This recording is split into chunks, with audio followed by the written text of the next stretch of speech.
Just a thought about entrepreneurship and about this component of luck versus risk. I would say try to get as lucky as possible. Evgeny Pradane is the CEO of APM Hub, a software development company based in Barcelona. These are words he said to me in passing, but they stuck with me. Because I always thought luck and risk were things one shouldn't depend on. At least not too much. But obviously, Evgeny feels differently. As long as you can permit yourself to bet on something, bet on it, because life it's more interesting this way. I think I know how a big bet can pay off. The world is full of stories of people taking chances. But how safe are those bets? Can they be safe or safer?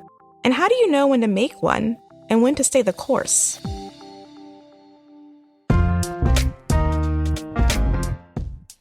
This is Compiler, an original podcast from Red Hat. I'm Angela Andrews. And I'm Kim Wong. We go beyond the buzzwords and jargon and simplify tech topics. We're sharing stories from industry veterans about how they found their footing in the tech industry. Today, we're sharing 2 stories about placing big bets and taking chances. My name is Linda Ikechukwu. I'm currently a developer advocate at Small Step Labs, and I'm based in Lagos, Nigeria. Linda attended university in Nigeria, and soon after, she landed her first tech job with a large company, working as a cloud developer. They had a talent pipeline with my department, and every year they would usually pick 2 or 3 students to come work with them. These were usually like the best students in the department, and they did have this test that interested students were supposed to write, and those who came out on top were recruited to come work with them. That was how that happened. At first, the work was stimulating, but Linda noticed the skills she was picking up were only relevant to the ecosystem she was working in. And for me, I had wanted to optimize for the biggest paycheck possible while also doing valuable work and getting better at my craft. Angela, does this happen often? Do people, when they first enter the tech industry, do they end up kind of working in a very homogenous environment? I've seen it. Usually in the beginning, folks aren't sure, and they take the opportunity that is presented to them that feels good at the time. But when you start doing the job, you may begin to realize that this isn't where I belong. This isn't the role that makes my heart sing. I need to be doing something different. And that can be for a myriad of reasons. So sometimes you have to realize and say, okay, thank you for the opportunity, but it's time for me to move on and do something else. And as the title says, sometimes betting on yourself is usually the safest and the best way to go. You can't hang your hat on promises or titles or the name of a company. If it's not for you, it's not for you. You have to bet on yourself. I understand what you're saying, and maybe it's just me doing an episode on big bets because I am the most risk-averse person in the world. Like, I don't gamble. You will never see me at a poker table. Let's just say that. I am not the kind of person to take a big bet. And beyond that, I feel, when we're talking about the work that we do and trying to find purpose, and it seems like all very, altruistic, it doesn't seem like the place and time to be talking about luck or to be talking about risks and taking bets. It just doesn't match to me. The culture just doesn't, to me, there's no overlap there. Really? Yeah. Because I think every time you take on a role, you're betting on something. You're betting on the promises of this role. You're betting on this is something that's going to help your career, help line your paycheck. You're betting on something. You're betting that you can be great at it. You're betting on a lot of things. And every time we take the risk, it doesn't seem like a risk it seems like, oh, this is what we do. Right. But some of us stay very comfortable in roles and positions on teams and in companies, and we don't muddy the water. We don't, rock the boat. We stay put because this is safe for us. We could hate it. It could make us not want to get up and go to work in the morning, but because it's safe, because it feels secure, we'll continue to do the things that don't serve us for the sake of being comfortable, for the sake of being safe, for the sake of not being risky. Right. Because this is a sure thing. It's the devil you know versus the devil you don't. And beyond that, I feel like that there's a dimension of, especially with Linda and her story, which is super interesting. She immediately started working for this really, really large, really well-known company in the space. And that seems so, lucky. That it's itself, a pinnacle for a lot of folks. Yeah, it sounds like Lady Luck is on her side in this. For sure. And to kind of get into that environment and say, oh, this is not for me, or this is not quite the right fit. It seems antithetical to the whole luck thing. It's kind of like you're rejecting certain types of luck, and then you're taking a bet on something else. And that's where the confusion for me comes in, where to go and how to kind of calculate the risk and calculate luck and understand it and quantify it. I like the word you use, calculate. We don't go into any new situation without weighing the pros and cons. Many of us don't sit down and write a matrix or a rubric on how we decide to do things, but we do take a lot of things into account. How we're feeling, where we want to be, our teammates, the work we're doing. There's a lot of things in this matrix, air quote, that we tend to want to calculate to decide, is this the risk I'm willing to take? Or am I willing to bet a couple dollars somewhere else? Am I willing to, slap down and throw it on the table and say, let me try something else. I'm feeling good about this. Let me try. It is such an individual pursuit to understand that each of us is different, and what might be right for Linda may be terrible for Angela, or what might be great for Kim may be it might be something Johan may or may not be interested in. You know what I mean? It's more than me. Definitely more than me. It's such a personal thing. So you're fine. You're okay for being risk averse, but you take chances constantly. And you don't consider them chances, but we do as humans. We do the checks and balances so much in our lives. We don't even think about the risks we're taking and the bets we're taking. We just kind of do it, natively.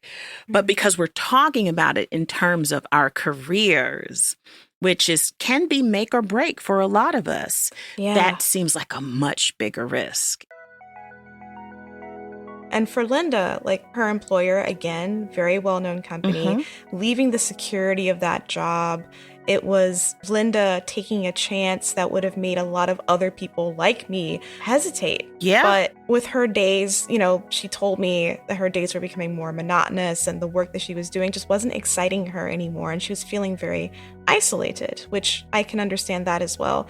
And with all of that in mind, she was willing to walk out on a limb. When I was planning to make a change, I thought of expanding. I already knew cloud deployment and cloud development, but then my friends then were coding, and they had gotten jobs as front-end developers, back-end developers, software engineers. And that association and being around them just made me pick up interest again in coding. And I started doing projects on my own, and it was fun. I decided that, I'm going to switch from cloud to software engineering. Linda gave herself 6 months to essentially learn software engineering from scratch, which I think that's impressive. Okay, Linda. Yeah. I would come back home and I would do 2 hours of studying and have my friends walk me through things that I probably did not understand, and built out a couple of projects and built a portfolio for my projects. That's awesome. Yeah, that's great. She went for it. Yeah, she really did. Does it sound kind of like a familiar story? Do you feel like other people like this is how they do it? Is this how they make that change? This is how it's done. I was a part of a community of career changers for a couple of times in my life as a student and as an instructor. And for people to take the time to focus on something wholeheartedly, like Linda did, buckle down, do the work, build up the portfolio, the actual portfolio or the portfolio of knowledge that we tend to amass when we're learning something new, and then take that out and try to find that next great role. I love these stories because I've seen it with my classmates, I've seen it with my students, and it is something to behold when your friend is, a bartender and then he becomes a software developer. Yeah. Or, your other friend does a little bit of this and that on the side and she becomes a Q&A engineer. And, you have another person who was coming into retirement and decided he wanted to do something different. So he decided to become a cybersecurity expert. So I love these stories of purpose, of pivot, of self-assessment, and taking chances on yourself. This is what so many people are doing. I love these stories. Yeah. And Linda, for her part, she's thankful for her very first tech job. You would think that making this change, she's just kind of like, all right, this is the new me. But she also understands that first position she had was invaluable because it gave her a lot of perspective on what she wanted to do and what she didn't want to do. And that's really, I think that's really powerful to have that kind of self-awareness. She understood how important that first kind of foot in the door is, even if she moved on to other things. It was a great first opportunity into tech. Your first job into tech is like for this big enterprise organization. It was nice, but for the kind of career I wanted for myself, I was optimizing for growth. I knew that wasn't the path for me to take because I was optimizing for rapid growth. We're going to come back to Linda because her story of taking big bets isn't quite over yet.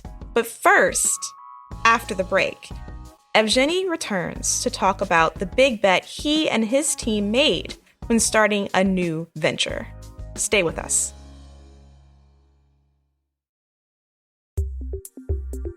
It's been 9 years since Evgeny Pradane and his co-founders started APM Hub. We were just a bunch of guys trying to do the task or trying to program actually in a good way.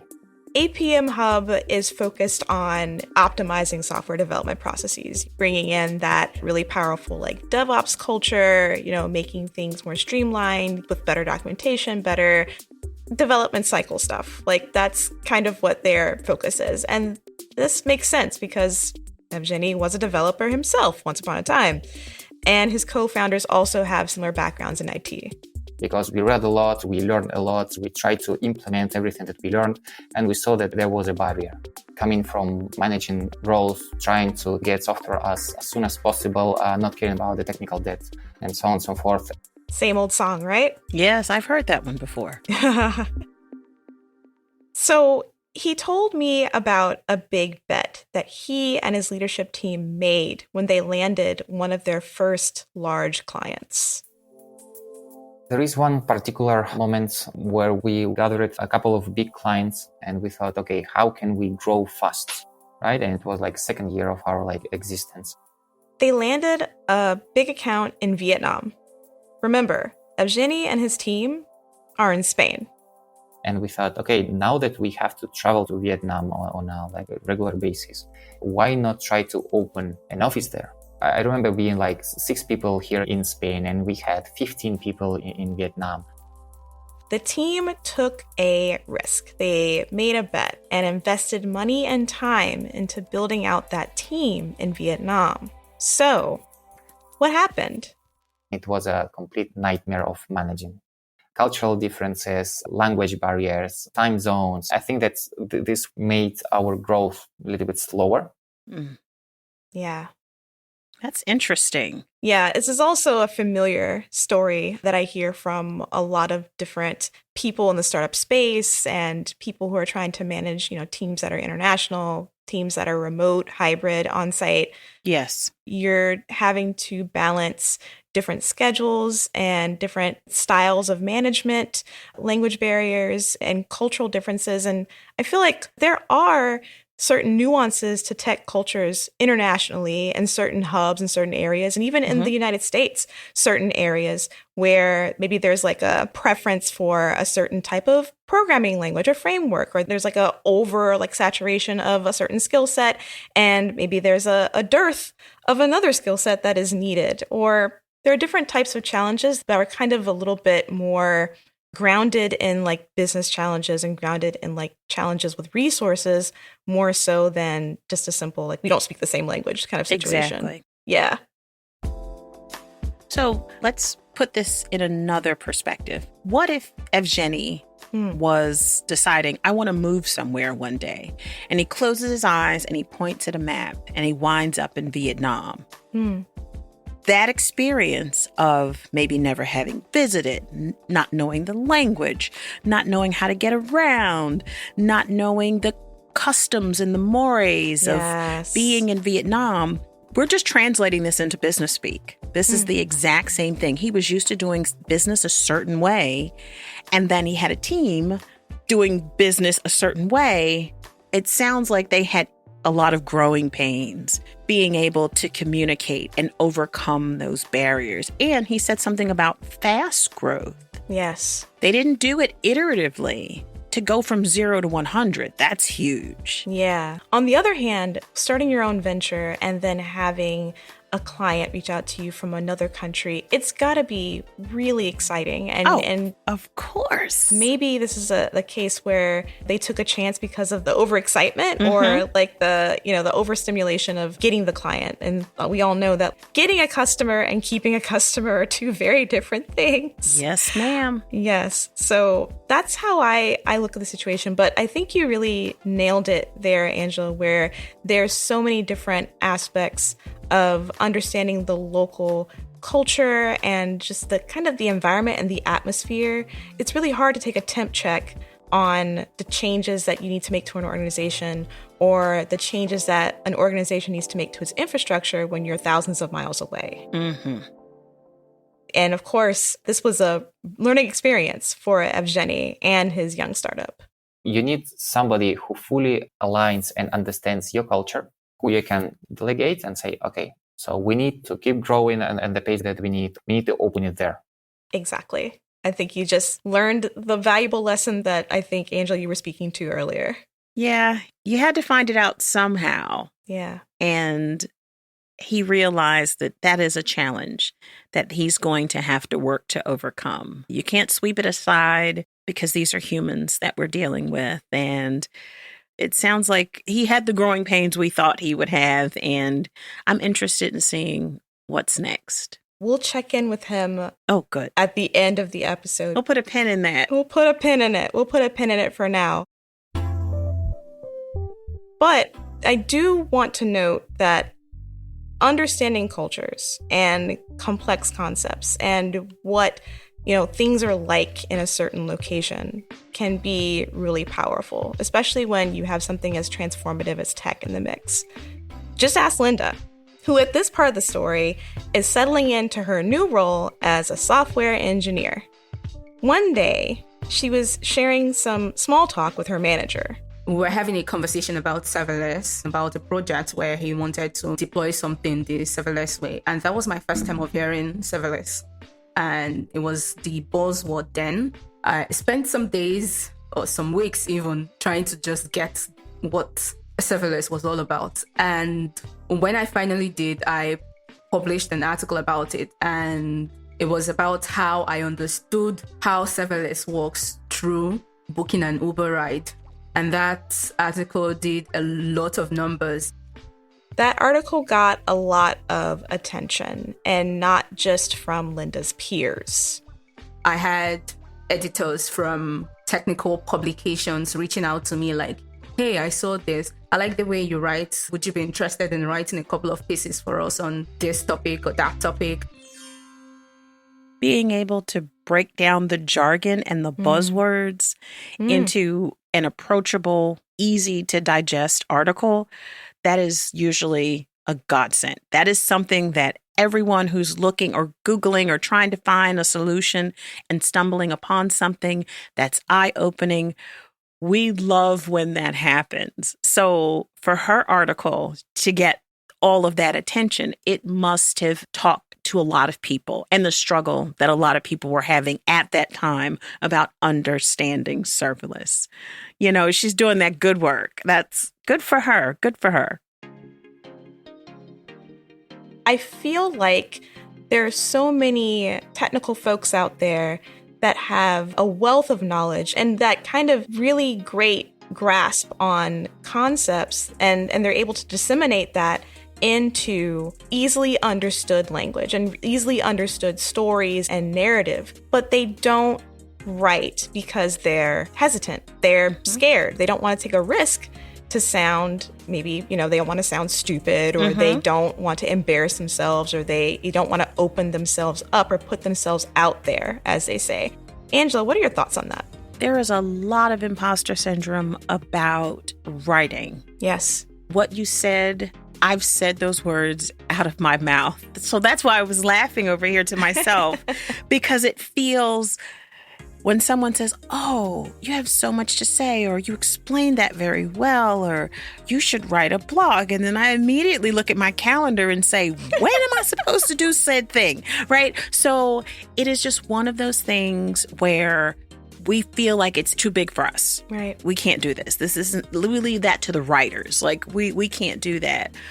But I've given the advice to people. Writing is a way to learn something very well yourself. Yep. It's like if you can explain a topic in a very meaningful and approachable way, because this is something that you've learned, someone's going to find value in that. So it seems huge. It seems, insurmountable at times. But I think all of us should just take a pause. And maybe, Samya said something in one of the last episodes where she said, I gave it a couple of weeks, right? And I worked on it and I decided if this was something that I was interested in. I think we should all take a beat and do what she did and say, I'm going to give this the time it deserves and see if this is something that we can do.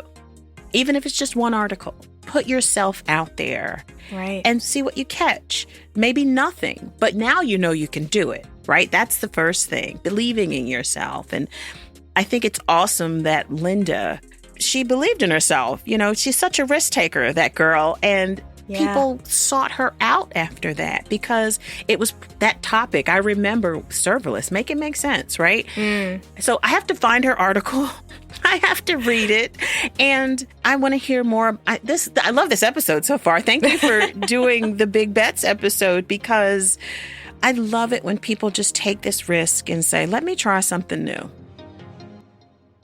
Yeah, it's interesting because I feel like if you talk to Linda and also maybe Evgeny, there's a certain calculation and there's a certain type of algebra that goes into how they approach taking those chances.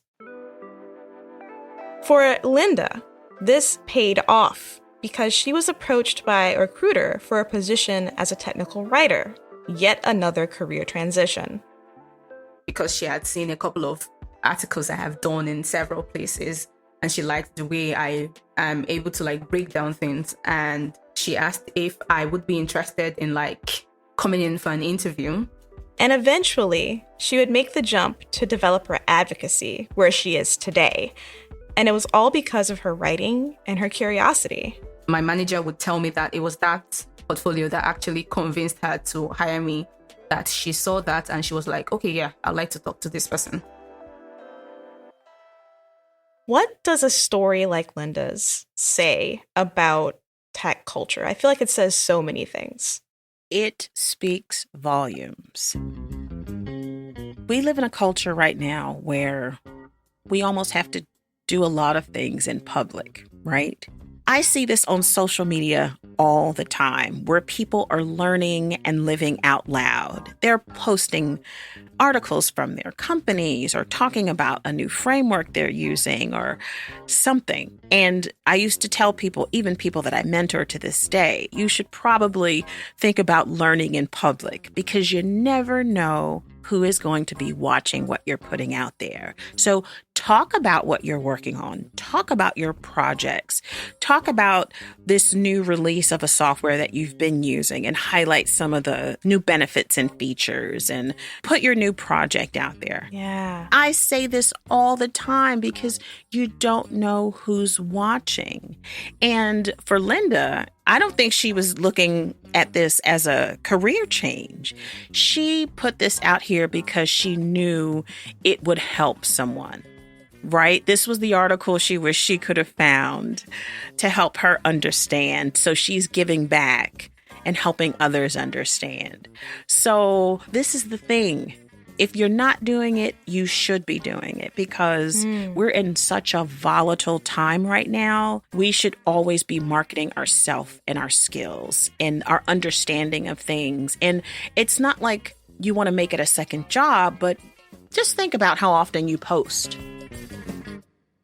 I would even expand that to the episode that we did on conferences, like doing talks and kind of sharing the lessons you've learned, your failures, your successes. There's also a lot of relevance for people who are going to tech conferences and networking and also doing a talk eventually. It's all kind of related to that kind of knowledge share. It really is. Yeah. Let's close things out. First with Evgeny. Because I asked him about placing bets when you don't have all the info. I think it's part of the job to make the decisions with the information that you have. So we can create a hypothesis, and if we close it within this range, we can go on this path. Also, when there is uncertainty, it's obviously more complicated. So maybe you try not to create like a super rigid strategy, but to create something that would be able to adapt. So again, with that adaptability and that kind of that hypothesis or a calculation, right? It's the same for Linda. Risks are not just taken, they're also well planned out. That takes the edge off the fear in taking the plunge. Big moves don't always need to be a zero-sum game. For me, it's always patience, playing the long-term game, not rushing it, and still holding on to the safety net of my current job while I make that decision. But what is a fast way to start preparing for a big leap? Linda says if you want to make the change, you have to dress the part first. Somebody who has now become a mentor to me told me a while ago, if you want to get a job, start doing the job. And so that has, in terms of career transitioning, that has been my North Star, or like something that I've always abided by. I start performing in the capacity of whatever title I'm looking out for before I start interviewing for the role. It's cosplay. Okay. It's like, oh, well, today and during my day job, I am a software engineer in Linda's case. And, you know, she puts on her outfit, she dresses up, and she's like, okay, now I'm a developer advocate. I am writing about the things that I'm learning and I'm passionate about and I'm sharing. And that is such sage advice. Why don't you play the part now? Get used to it. Get comfortable. Walk around in the shoes a little bit. I wish more people had gotten that advice because it might make their transition just a little bit easier. Yeah, and definitely address issues with imposter syndrome and not feeling a sense of belonging or a sense of community. If you're putting yourself in that role, even when you don't really have the title yet, it can be very powerful. I think that it can inspire not even, just a career change, but it can also make the perception you have of the job that you do have. It can change that slightly, where you understand concepts a little bit differently than you did before. Exciting. Yeah. There's a lot of things I want to touch on before we depart. Okay. First off, I feel like Linda and Evgeny, if they have one thing in common, one common thread I found in their stories was the sense of community. I feel like community is like a launch pad in a lot of ways for that type of change and for taking chances without it being so scary. You're right. That common thread between these two very different stories stuck out to me as well. How important community was in Evgeny getting his startup off the ground, how important community was for Linda to pivot into a role that she hadn't considered until she considered it, right?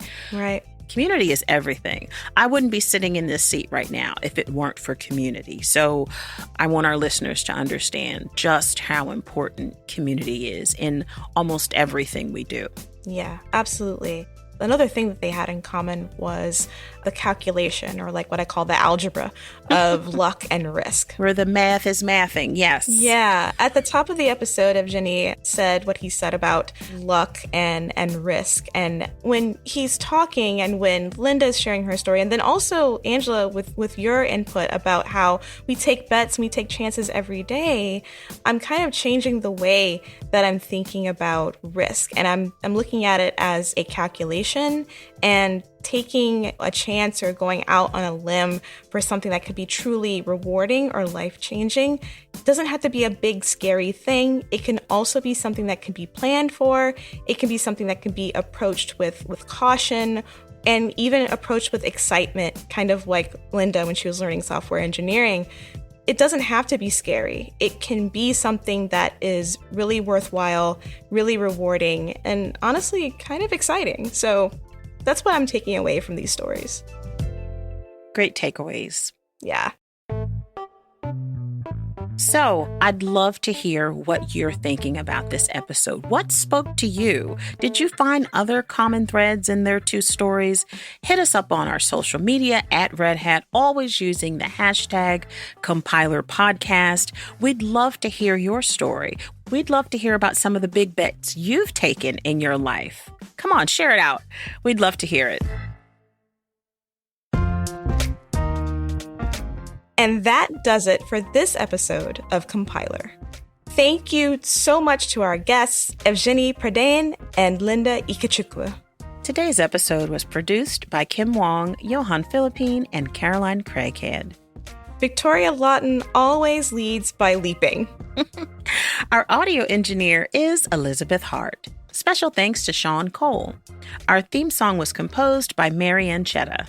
Our audio team includes Brent Semino, Lee Day, Stephanie Wunderlich, Mike Esser, Nick Burns, Aaron Williamson, Karen King, Jared Oates, Rachel Ertel, Devin Pope, Mike Compton, Ocean Matthews, Paige Johnson, Alex Trabolsi, and the mighty Mira Cyril.